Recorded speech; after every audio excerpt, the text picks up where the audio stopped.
welcome to another episode of Stuck in My Mind podcast. I am your host, WIZE, and my next guest, with over 15 years of experience, is an alchemist, a shaman, a master healer, and a spiritual mentor.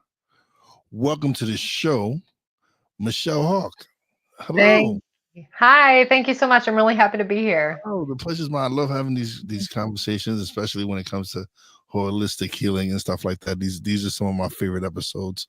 So, how are you today? I'm great. And it's interesting, like we're recording November 12th. I'm not sure when people are going to see this, but Oh, it's fine. They're going to see it starting today.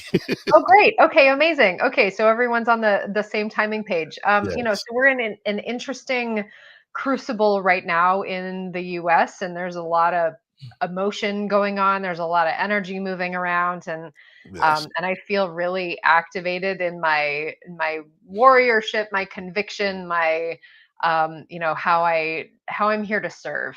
And so I'm feeling really lit up about that right now, and that's what I'm bringing to our talk today. Awesome. So how did your journey into shamanism begin at such a young age, and what drew you to it? Yeah, so that was 2003 that I pretty much literally stumbled into my first shamanic workshop. I was always a magical kiddo, as I think really all kiddos are. And, a lot of people go through this process of, through school, hey, sit still, be quiet, don't touch that, animals don't talk, trees don't talk, what are you talking about? I think that gets trained out of a lot of people. And I thankfully I have a very supportive family of origin who always encouraged me and supported me. And I found this shamanic journey workshop when I was 15 years old, again in 2003. Now you can just Google shaman near me. So it's certainly a lot easier now, for better or for worse. But I came across this class and I attended the class. I was the only young person there, everybody else was a grown up. And it gave me this vocabulary for everything that I already felt to be true about the world, that everything is alive, everything is connected through this universal life force, and that it is possible, not only possible, but it is a good thing for us to drop into that connection, to collaborate with aliveness, to celebrate and connect with all of our Gaian relations. So it felt like coming home to me. It just made so much sense. So I continued my shamanic studies through high school and university. It was a really interesting time being in the science department at my university, earning my degree in biology while also studying shamanism and energy healing and mediumship. That was a fun reckoning in my inner selves. And now, being in practice for more than 20 years, I work with shamanism and alchemy primarily, and I train practitioners, and I also support people who are going through big life initiations and transformations and want support from shamanism and alchemy in that. Okay. Mhm. Can you explain what alchemy means to you and how it plays a role in healing? Absolutely. Yeah, I see the word alchemy thrown a lot, particularly within the neo spiritual and personal development communities. And people tend to use it as a synonym for transformation. And that's kind of true, but not quite right. It also usually is thrown around as a buzzword of meaning something that's vaguely mysterious and expensive. I don't know if you've seen that before, but um, it is kind of those things, but not really. And in pop culture, we tend to recognize alchemy as the process of transforming lead into gold. And while that is not technically inaccurate, it is a woefully inadequate understanding of what alchemy actually is, which is the transmutation of any base material into its most actualized elevated form. And I say any base material. So this includes our own consciousness, our emotional health and well being, our nervous systems, our homes, our relationships, our lives, our societal structures and systems, and moving them through this process of alchemy that is a very logical, very sensical process of how transformation actually works to bring these base materials into their most elevated actualized sense, essentially the gold of their essence and of their being. Okay. Awesome. Mhm. Yeah. What are some of the biggest misconceptions people have about shamanism and alchemy? Okay, well, shamanism, there are certainly a lot of misconceptions about that. Again, particularly living in North America, we have a population of indigenous people here from many different tribes, and Mhm. people assume that the word shaman is only referring to indigenous people of North America in their spiritual tradition, and that's not true. So, shamanism is an umbrella term used to describe the earth based spiritual practice and the spiritist practices of indigenous people all over the world.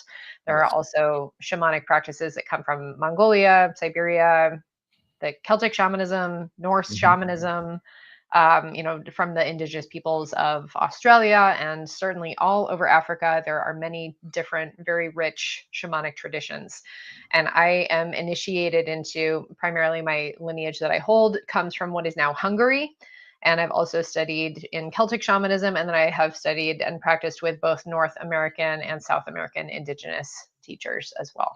So, shamanism, again, I use that term and I get flack for it from people who think it means only Native American people. It doesn't. Um, and so there's that misconception, but again, primarily it's earth-based spiritual practice of connecting with the spirit realm. And really, since it is ubiquitous to indigenous people all over the earth, we are all citizens of earth, and I think doing it in a right way is really vital to our spiritual experience and also to our embodied experience of coming home to ourselves, coming home to earth, and being in right relation, being in good relation with the land we live on and with the non-human beings of this earth. I think it's vitally important. So that's shamanism. Big misconceptions right there. And again, I view it as very valuable and very helpful and fundamentally necessary for our healing and well-being collectively as a species and as a planet. Alchemy, again, misconceptions about it is that it's only the lead to gold thing. It's so much more than that. Also, misconception that you can just plug it in as a synonym for transformation. It's so much more than that. It's a whole mystery school tradition. It's very ancient wisdom, spiritual technology that guides us through the process of transformation, which I see honestly as the single most valuable tool I have in my toolkit for supporting people who are going through really hard stuff because or on the precipice of going through really hard stuff, because we've all been in, I'm sure Wise you can relate, we've all been in situations where, gosh, I know this thing in my life isn't right and I'm so Mhm. afraid to do something different. I feel scared. I don't know what's going to happen. I'm afraid of losing my home, my partner, my job, whatever that might be. I don't know what's on the other side of that. And so then we don't even step into making those changes. And then we end up stuck in a situation that we're tolerating or that isn't really that great because we just don't know how transformation works and we don't know what to do. So, alchemy is the roadmap for that, that gives us the tools to be able to say, you know what, I know how transformation works. It might be scary, but I know I'm going to be okay because I have this map that tells me what's going on energetically. So I don't feel lost. I don't feel alone. And it gives us tools and practices to do to engage with transformation in a really empowered and confident way instead of feeling like we're dragged behind the car that somebody else is driving. Okay. All right. So how do you help people awaken and sort of master their intuitive gifts? Mm. People, when they find me, they have usually already gone through some aspect of spiritual awakening. So maybe they have had a healing crisis, or they, like me, were a magical kiddo where it never really got turned off, or they've had some sort of awakening experience. And by the time they have found me, they have also usually started some aspect of study. Maybe they've taken some meditation courses. They have done some training in body work, or they might also be a therapist. I have people find me who are in either Western medical practice, physicians, assistants, therapists, social workers, some aspect of caregiving, care providing. And they find me because they are seeing that a lot of spiritual training and education and mentorship out there, it's basically just formulaic stuff, and not that that's necessarily bad, but anything formulaic can only get you so far. So you can, anybody can go take a like 6 weeks meditation course and okay, at the end of the 6-week meditation course, you might have some valuable tools, but that isn't actually going to be helpful to your personal journey of healing and awakening and transformation. So people usually find me after they've been through some of the basics and they're looking around saying, okay, I took all the courses, now what? And then I help people with really deeply understanding their specific gifts. And since I have over 20 years of training and practice, I have a ton of modalities in my toolkit. I'm able to support people in a very individualized, unique approach to their specific healing journey to help them develop the spiritual skills and refine their spiritual gifts to anchor into their unique expression of medicine in the world, whether it's for themselves in their own healing journey or whether they're translating that into some kind of external service, either as healing work or as some kind of caregiving capacity. Okay. Well, what was one of the most transformative experiences you've had in your journey as a healer? One of the most transformative experiences I've had in my journey as a healer, I've had a lot, which is why I'm here specializing in transformation. I think because I've been through it enough times that I started to recognize the patterns of, oh wow, this is what this means. Oh wow, this is alchemy. I think the some of the most transformational stuff that really rocked my world in a very meaningful way was at the beginning of my journey when I was a teenager and I was in university, and then going through these really profound initiations where I was training I was in the science department. I was earning my degree in biology. I was doing my undergrad research in hummingbird foraging behavior, writing academic papers, and also studying shamanism and energy medicine. And for me, it was a really interesting time of being in a situation where I felt really disconnected from a lot of my peers because I wasn't around anybody I could talk to. And again, this is very different now. Now, if spiritual community, you can go join a Facebook group. You can, listen to this podcast, for example. It's a lot easier to find our people now, Mhm. or go to Burning Man, whatever the case may be. But back at the time, I felt really alone. And that was both a blessing and a challenge because the obvious challenge was I didn't have anyone to talk to really, aside from the people that I met in my healing courses, but also I was a very young person. A lot of the people were older than me. It was just, I didn't find my people. But the blessing of that was that I really got to be very, very present with these initiations and got to not take anything for granted about what was true or not. As I was deepening into my spiritual practice and also in the science department, I fell in love with both. And for me, science and spirituality are two different systems of investigating the same universal truths, the same cosmic truths, and they belong together. And that's one of the reasons I love alchemy so much, is because it is both a science and a spiritual practice. And having been immersed in both worlds for so long, I see the dogma in both. I see the dogma in both spiritual practice and in science, and I see their limitations, and I also see the gifts that they have to offer. So for me, transformational experiences are just being forced to be present with myself and be alone with myself, and really deeply anchoring into my convictions, my beliefs, and my spiritual practice, and how I see that translating into the world through my service as a practical mystic, as a practical energetic person and wisdom teacher. I want nothing more than the spiritual practices that I hold for myself and for other people to be immediately applicable in my life and in the world.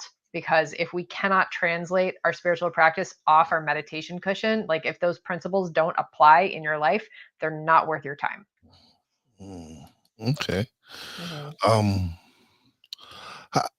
Um, sorry, hold on. How does being a naturally gifted psychic and intuitive influence your work? I think everybody is intuitive.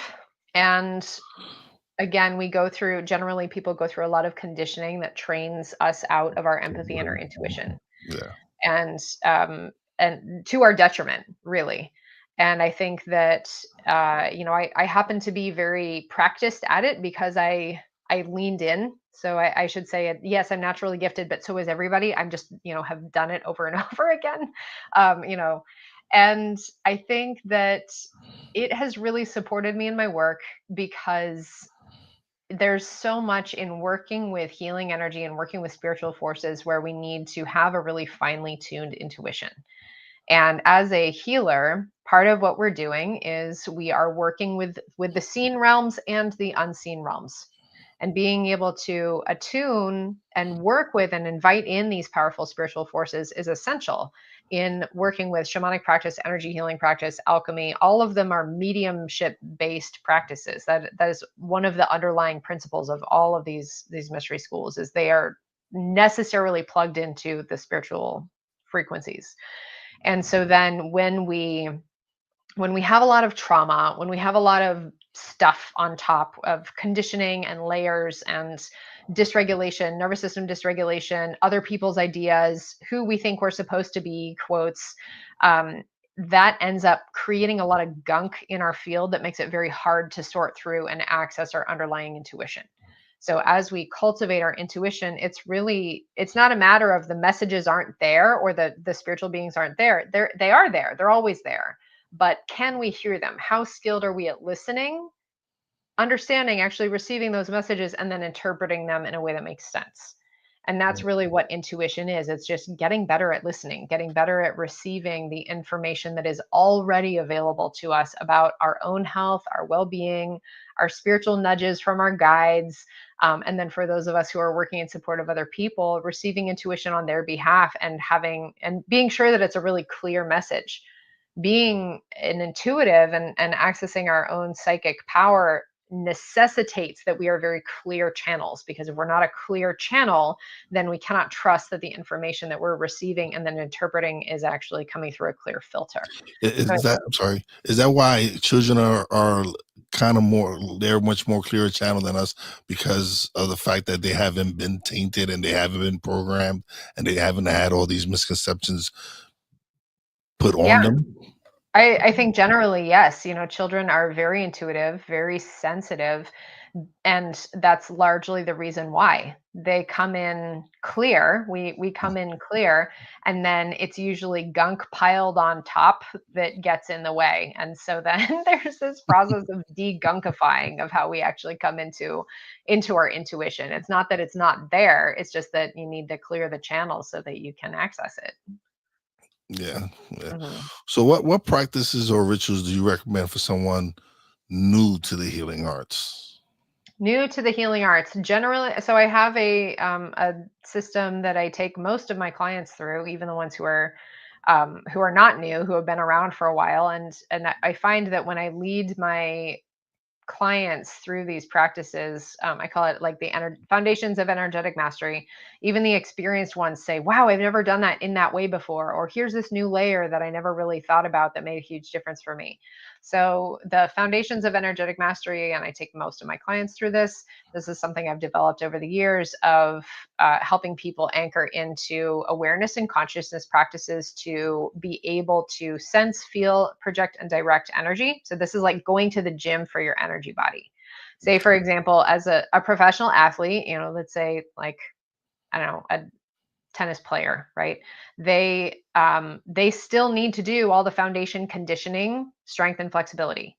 And any athlete, like a gymnast, also doing conditioning, underlying foundation of strength and flexibility. But then once they have this underlying foundation, then they do other exercises that are specific to their sport to enable them to be really like capable and dexterous according to their sport.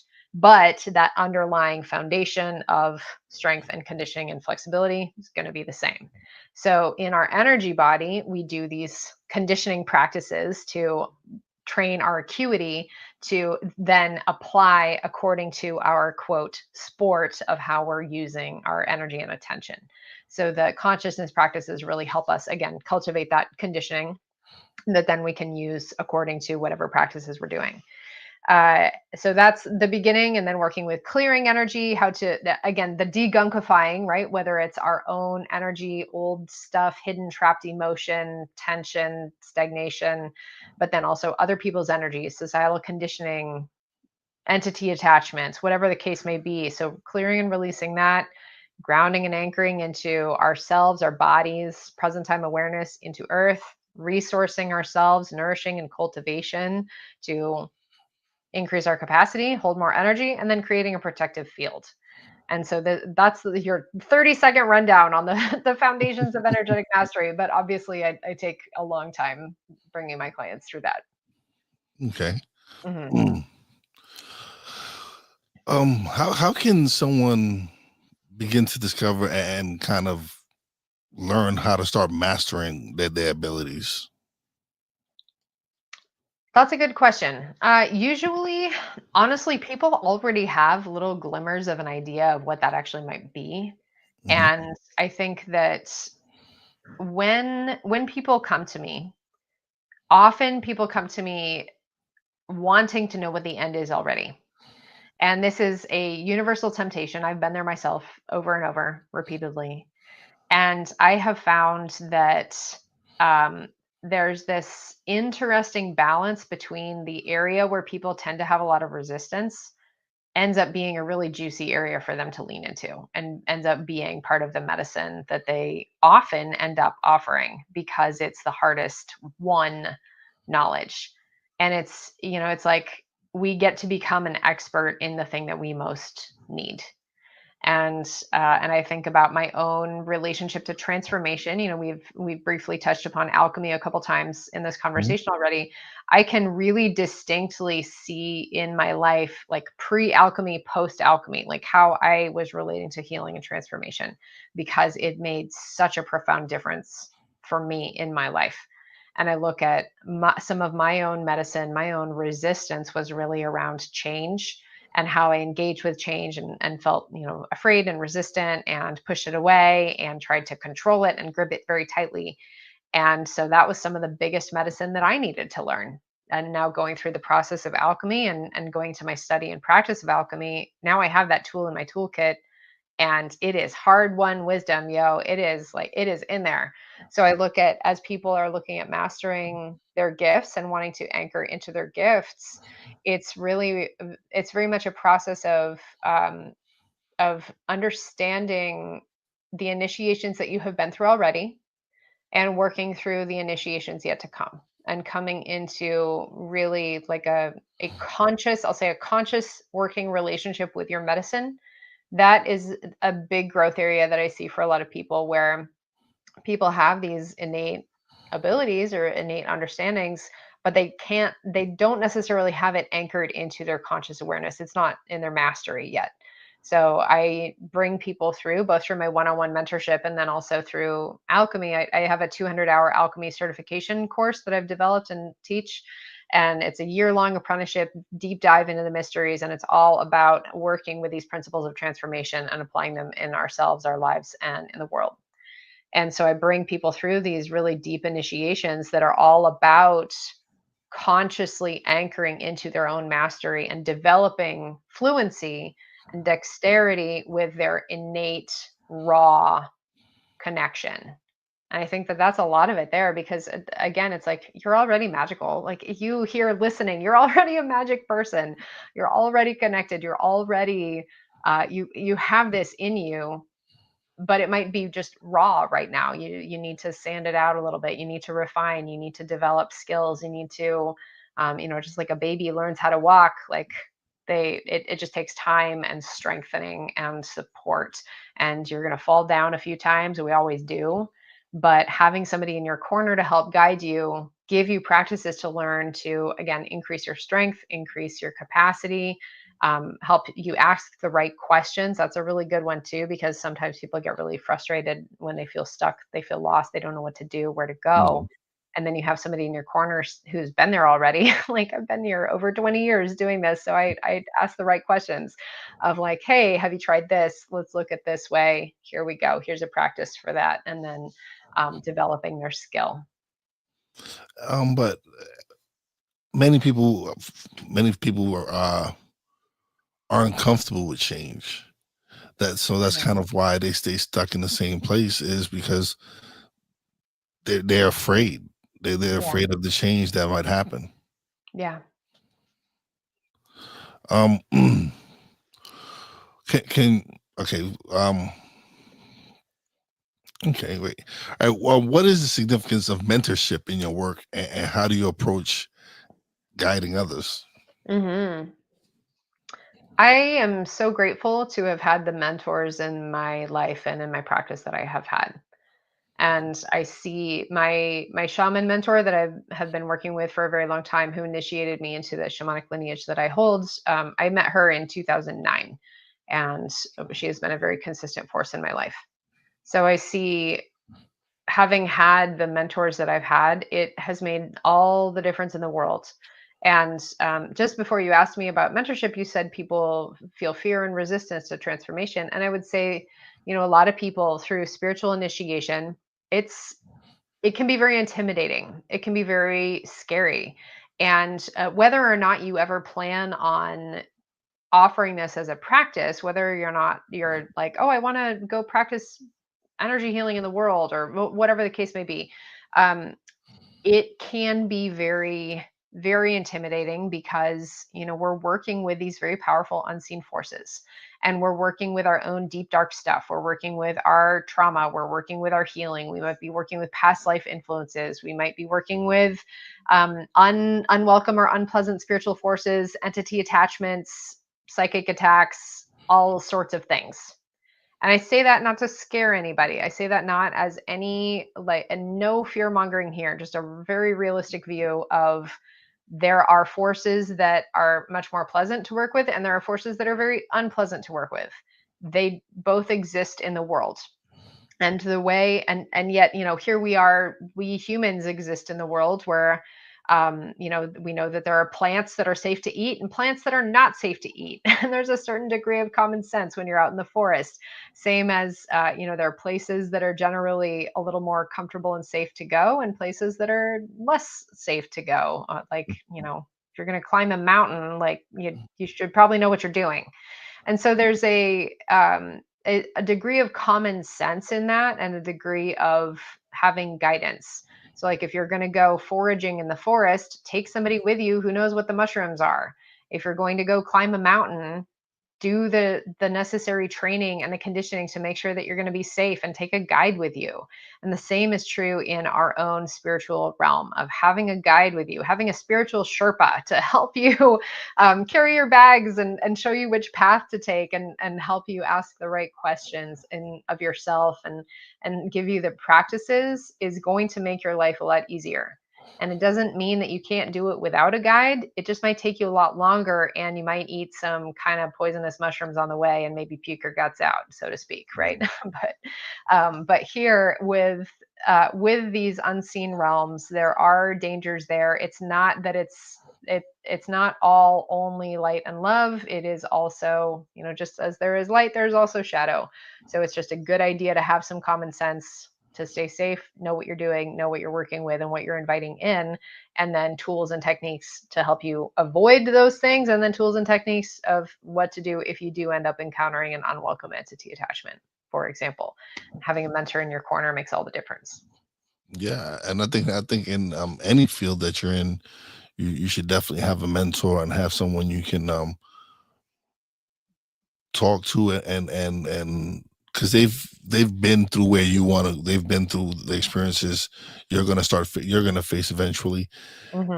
So it's always good to really have someone you can really um speak to, and have them help you through your journey. Absolutely. Yeah. You talked about integrating various healing modalities into your into your holistic experience for your clients. How how do you formulate what you're going to use for certain clients? Mm. I generally, so my list of modalities that I'm trained in and initiated into is super long. It's like I pages can long. imagine. So, I am a multi lineage practitioner, and I think, as we're living in an increasingly globalized world in terms of multi lineage humans coming with their ancestors coming from multiple places and speaking multiple languages and having connections with community all over the world. It is becoming more and more common for spiritual practitioners to also hold multiple lineages and modalities of practice. And and that, there's a consideration of how to do that well when we're working with wisdom traditions, and not to be um, like, what's the word I want to say? Not to be distorting or diluting the potency of wisdom traditions, but to be appreciating and understanding and making sure that they're working harmoniously with each other. So when I work with my clients, I'm drawing upon a whole holistic suite of tools. My primary lineages that I do hold and the primary modalities I work with are shamanism. As I mentioned, I've been doing and practicing that for over 20 years in a lot of study, very deep study, and alchemy, which I've been working with since 2015 or 2016. And of course, within that, there's also energy healing and mediumship. But really, it's those are the main tools that I'm anchoring into. And alchemy, as I've kind of been talking around it a lot so far here. So as you're tuning in, if you're not quite so familiar with alchemy, if you want to learn more about alchemy, I'll just tell you now. You can probably, this will be in the show notes too. You can go download a free guide to the 7 stages of alchemy from my website, and that'll give you a little bit more of that roadmap to the process of transformation, like I was talking about. And it helps you. It outlines the 7 stages of alchemy. It tells people where you probably are, where you might be stuck. So if you are listening and you're like, oh my gosh, that's me, I am been so afraid to make this big life jump, or I really want to but I'm not sure how, or I started to make the leap and now I'm stuck and things are going sideways, like, go download that guide, come on. And it gives tools and practices as well for helping to move to the next stage and move through this process. So then when somebody is coming to me and they're in a healing journey, I'm pulling from these different mystery schools. So I'll identify, okay, where are you in the cycle of alchemy? What part of the transformational cycle are you in right now? Everybody is somewhere on that map. And then according to that, offering particular tools and practices and exercises to support them in moving through that process. Also opening up the toolkit of energy healing. So, okay, do you have stuff that needs to be cleared out of your field? Are there energetic misalignments that need to be addressed? Working with all the levels of healing. So, working in the body realm, working in the heart mind realm, working in the spiritual realm, past life realm, soul retrieval. It's there. It's really different for everybody, but usually it's anchored into, okay, well, let's work with the alchemy stuff. Again, I teach a year-long course for that, so I also support people who want to study and learn that. Um, but working with alchemical principle as well as shamanic sensibility and energy healing. Okay. Have you ever encountered where you've been somewhere and someone's energy is just like kind of screaming at you, like you just walk in somewhere and you're like, okay, I have to say something to this person. Has that ever happened to you? Ooh, I usually don't say things to people uninvited. Uh, Yes. yeah, so but yes, I have been in the situation of being somewhere and people's energy are screaming at me. Much less so now. I actually learned how to turn down the volume on that because I decided in my own self, I was like, you know what, I don't really want to be screamed at so much. So now, but earlier in my journey, yeah, it was really hard to go grocery shopping. I would be out in the world and have, people getting reads on all the people around me, and it was very overwhelming. So out of like personal necessity, I learned how to regulate that more effectively. And now I am I'm much less shouted at now. I experience it much more as a background awareness that I can turn up the volume on if I want to, but Yeah. most of the time I leave it down. I also have my agreement with my spirit team is that if they want me to help somebody, they need to bring that person in through the door of my business. That's the agreement that I have. So I ask spirit team and I have made this this declaration several times of, if you want me to help someone, please show them my podcast, show them one of these interviews, get them on my newsletter, somehow guide them to me in a professional capacity so that I can devote my time to them in the best possible way and offer them a consultation, take them into my mentorship, take them into my alchemy course, so that I can do that in a way that is in alignment with my own values, my own time, my energy, my boundaries, and feels really good to me. So I can give them the best effort that I have to offer, the best attention, the best advice. And it's in a way that's very respectful of my time and my energy, and not just taking up all my personal time and energy, like helping people at the grocery store. Yeah. Um, that being said, sometimes, people do show up through other means, so of course my friends, my loved ones, my family definitely get a little bit of that attention from me when they need it.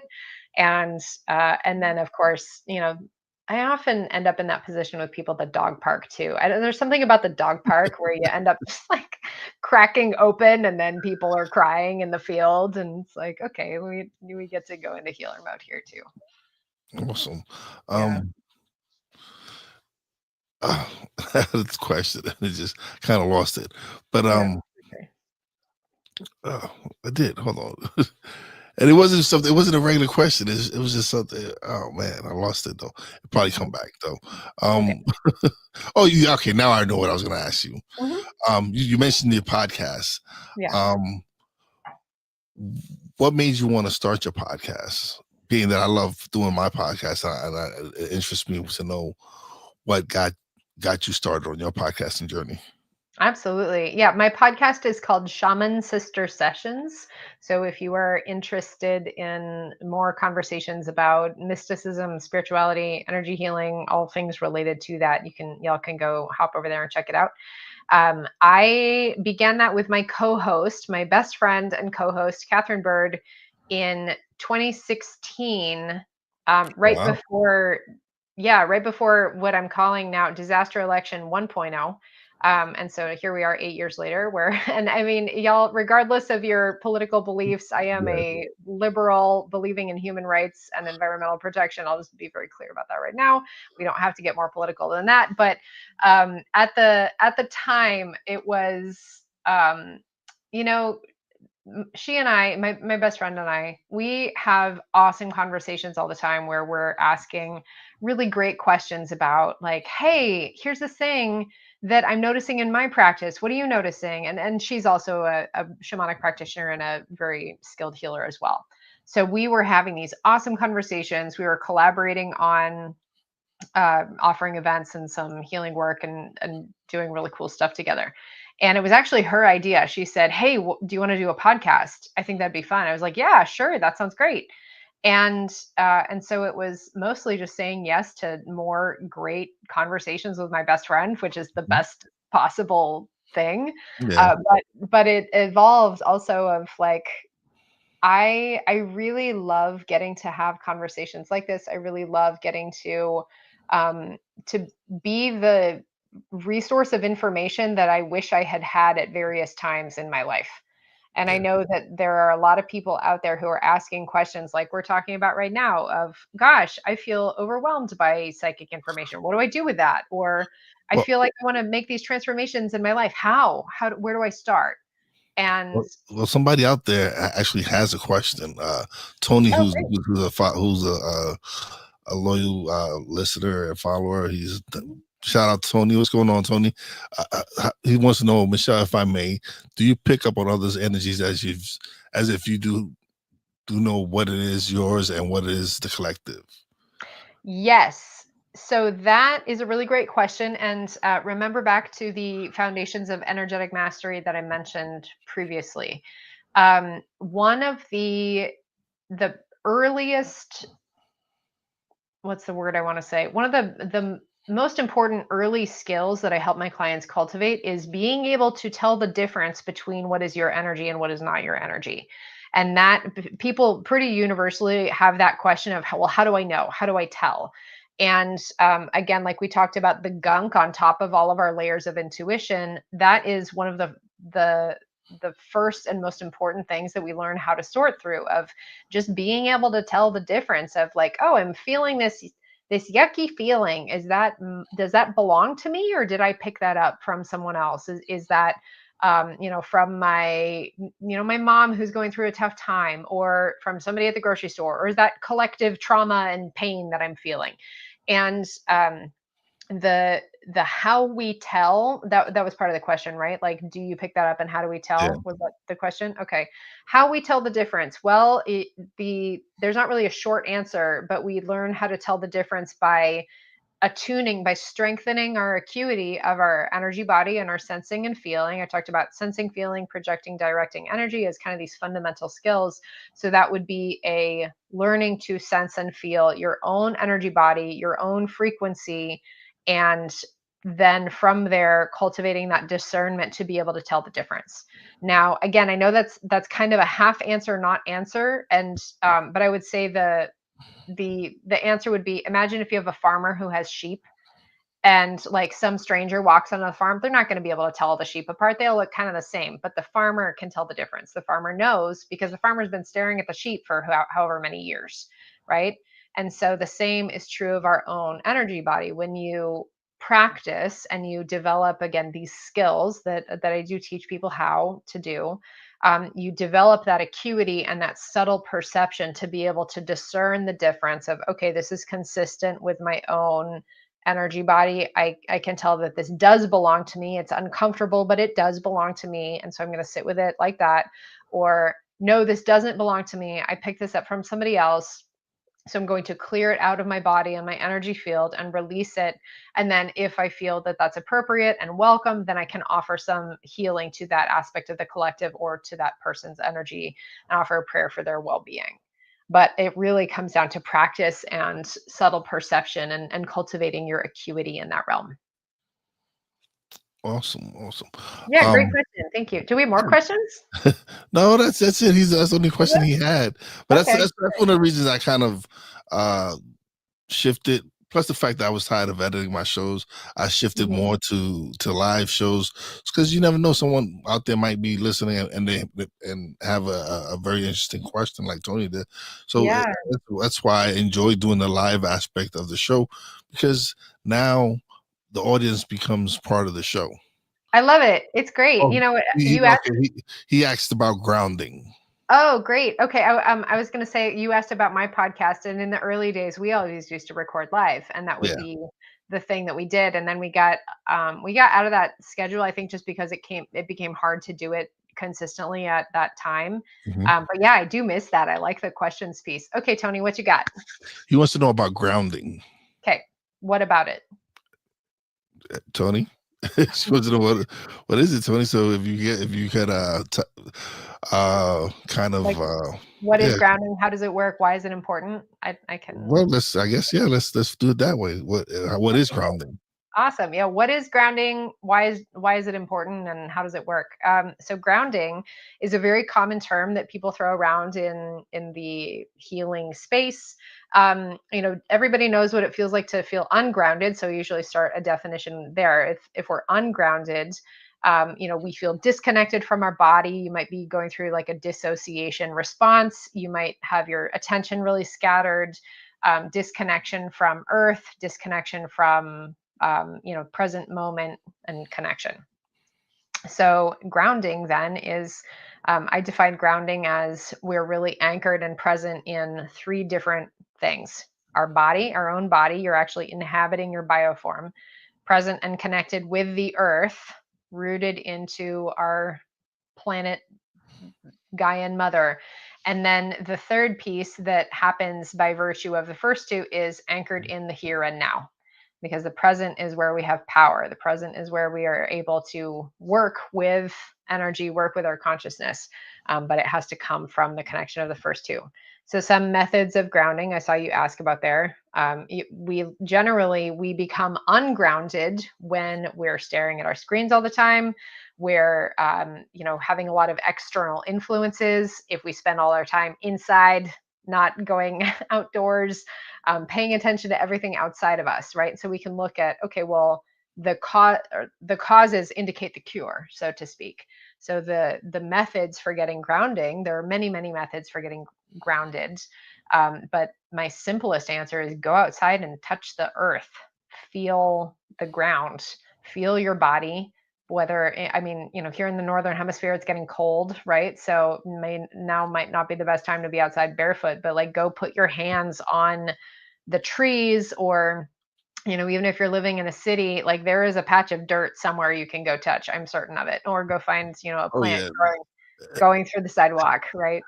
No, I kind of feel it because I'm a city boy. I was born and raised in New York City, but now I Mhm, live in the Pocono Mountains. I live in the mountains, and just the other day, I had a doctor's appointment, and I kind of was down and everything. But mhm, on the drive home, just driving and looking at the leaves change and the transformation that was around me going around. mhm. Um, it was a great it was like I spoke to my wife and I said I just had a great drive. Like I had an amazing drive because it was I just stood there and drove and enjoyed the scenery and Yeah, enjoyed all the transformation and everything that was going on around me, and I was just present in that moment. And yeah, that to me was so magical and special. And I told her, I was like, yeah. She's like, you okay? I said, yeah, I just had I just had this great experience. It was like one of those drives where I just was just enjoying me. I was just enjoying the time and just enjoying the moment. yeah. That's a So perfect example. I mean, it sounds like you felt really present and connected in that. yeah, it Yeah. was just a wonderful experience. Like I said, I had just came from the doctors and I was kind of down, and Mm, then I just started driving and like I said, I live in the mountains and just now it's times the trees leaves are falling. There's red and orange and all these wonderful colors nice. like I said, it was a great experience. It was something I really enjoyed. That's beautiful. I'm glad you brought that up because nature, I mean, grounding, being in connection with nature is one of the simplest and easiest and fastest ways that we can actually just come home to ourselves, come home to being present. And we live in a world where we're spending a lot of time on screens, we're spending a lot of time with external influences. And, um, I had this very cool experience yesterday. Actually, I was in, and I mean, I sent out an article to my list about it today because it was such a cool and very auspicious experience. It was a very powerful spiritual message. But I was sitting at my computer at my desk, and my desk faces a window. I live in the mountains in the forest. Um, in the Pacific Northwest, just outside of Portland. And I, because I live in the forest, there's deer around pretty consistently, but they're Yes. usually on the periphery of the forest. And I have a dog, so they don't come too close to the house. And they're usually, it's like dawn and dusk. But I was sitting there writing an email about invoking warrior guides and invoking our warrior consciousness to be warriors of love and forces of peace and well-being and health and protection for all beings. And right as I start to write out, I'm typing out an invocation for people to call in their warrior guides and warrior consciousness. A big stag walked right in front of my office window with his big rack of antlers and everything. And I was just like almost jaw dropping a little bit and like craning my neck to watch him. And he just strolled right in front of the window, and he was like munching on some bushes and just kind of meandered off. And it it was so lovely. It was very, very powerful. And I had that experience of just like boom, dropping right into myself, right into my body, and like right now I just feel that I feel so happy. I feel really peaceful and Mhm. present just from remembering that. Yeah. And it was again, like I see deer here around pretty regularly, but not right next to the house, not in the middle of the afternoon. He was right there as a at a very auspicious time given the message that I was writing and what I was Yeah. talking about. So I wrote a long email about that today and why that was really important. But similar, it's really, it connects us so immediately with our own primal nature, with our bodies, with the earth. So again, the simplest tool, there are many tools that I have for grounding and methods for grounding, but the simplest one is go outside and touch the earth. Well, he mentions that he spends a lot of time fishing and he puts his feet in the grass every chance he gets. Great. But it's just getting colder now. Right. Yeah. And he wants to he wants to thank you so much for sharing your time and gifts, Michelle. Much love and abundance and resources to you, as well as to me. Thank you, Tony. Same to you. Much respect to you, brother. I greatly appreciate you sharing and asking questions. Um, Thank you, and you're welcome. Happy you're here and that this resonated with you. Yeah, but this has been a wonderful show. I've had a great time. Time flies when you're having such great conversation. But now indeed. it's come to the time where you get the solo screen and you get to plug away, let people know where they can find you, website, everything. Awesome. Thank you. Hi, everybody. Thank you so much for tuning in. I'm really, really happy to share this with you. I hope you found this helpful.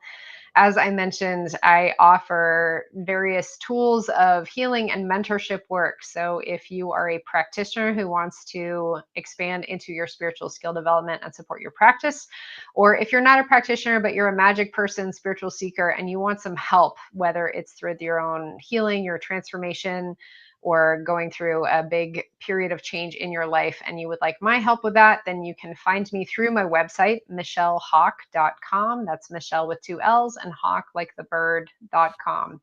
Like I said, you can go download that free guide to the 7 stages of alchemy from my website. That'll walk you through the roadmap to transformation and give you some tools and practices to help you get unstuck from where you might be stuck or resistant or afraid of entering into that process of transformation, and my best recommendations for how to help you in that cycle. If you're interested in that 200-hour alchemy certification training course, you can also find that on my website. I am now taking applications for the 2025 cohort. So the next year of students are already rolling in. So if that calls to you, then please reach out to me. And again, if this resonates with you, send me an email. I'd love to hear from you. I hope you enjoyed this and find something valuable for your journey where you're at right now. Awesome. Thank you. Thank you. This has been, like I said, it's been a great show. Mhm. But don't leave just yet. Let me close out the show and we chat a little bit before off screen. But thank you so much for being such a great guest. This has been a wonderful conversation. I've had a great time. Thank you, Wise. I so appreciate you inviting me to be here. I'm really happy that we had a chance to chat and hope this is helpful to your people. Oh yes, yes. I love these. Like I said, I love these conversations, especially in this realm, because Yeah. so many people are skeptical about it, and me personally, I'm a believer. I truly am, because I've had experiences in life that have opened my eyes to this. So to me, this is important to have these conversations and to show people like, hey, this isn't hogwash. This is true. This is some real stuff that you need to start listening to, and being able to present it and have it out there and give a platform to like to yourself and everything is Yeah. very important. Absolutely. Thank you for doing that. Thank you for doing your work and giving this a voice and making this accessible to people who need it. Thank you for being such a great guest. I will definitely love to have you back on. I love having people back on that I have great conversations with. So the door is always open. Oh, You're always thank you so welcome. much. You're always There's welcome. so much more we can talk about, Wise. We got this. Yeah. Yeah, definitely. Cool. But again, let me just close out the show, and we'll talk a little bit off air. Mhm. All right, everybody. Another great show is in the books. Shout out to Tony for stopping by and making this a really great show. I love it when the audience interacts and asks questions and shares. It's very important that we really get these messages out there, and I'm very grateful for everybody who tunes in. If you catch the live, wonderful. If you catch the replay, that's even better. Please subscribe, hit the notification bell. As always, shout out to my Real Wise fam, Poppy J, Brandy J, love you guys. Shout out to the boss lady, love you and appreciate all you do for me. Um, Big shout out to everybody who tunes in, Tony, Corrado, all my regulars that tune in. Greatly appreciate you guys. And as always, a big shout out to all the essential workers out there. God bless y'all. Be safe. You know how your boy Wise does it. Peace out.